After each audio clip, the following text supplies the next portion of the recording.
Some people write about things that are distant to them, and some people write about things that are really close to them, and I write about here. I woke up the next morning, hungover, ashamed of myself, and not realizing it was the day that would change my life forever.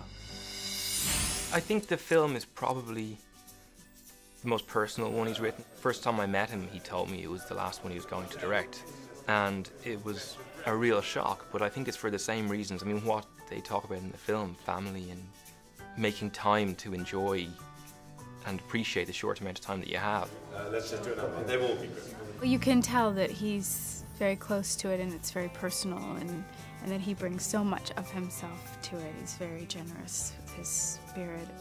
It was nice for me, I think, in this case, to be able to write about my world, but to inhabit it actually with two people who were not from my world. I'm gonna go into the bedroom and put on my new pajamas, and then in a minute you can come in and take them off. I'm sure it'll be better next time.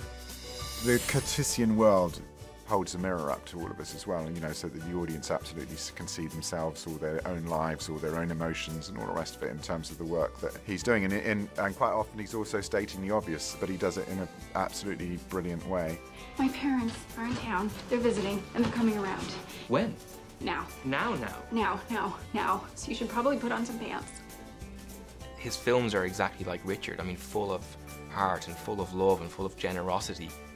Cut there. He's plugged into people's hearts. He just is. He is talking about things that most people deal with. I am so uninterested in a life without your father. Mary, come on, let's make some tea. His own idealism about the world, I think, is what informs the good-hearted, loving nature of his romantic comedies. It's your first day and you're already having to get used to it. It's the beginning of love. I've never heard as many nice things about a person as I have about Richard before having even met him. Richard creates the most amazing environment because it just allows you to have so much fun and play with everything you're doing, which you have to. Just try and keep you happy. No film is without this worry that, you know, is it working and are we doing the right things and making the right choices and all that sort of stuff. But like, everybody hung out and there was a lot of laughter and a lot of sunshine and a lot of people getting on.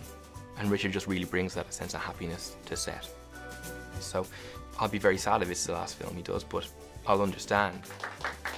Lovely. And cut.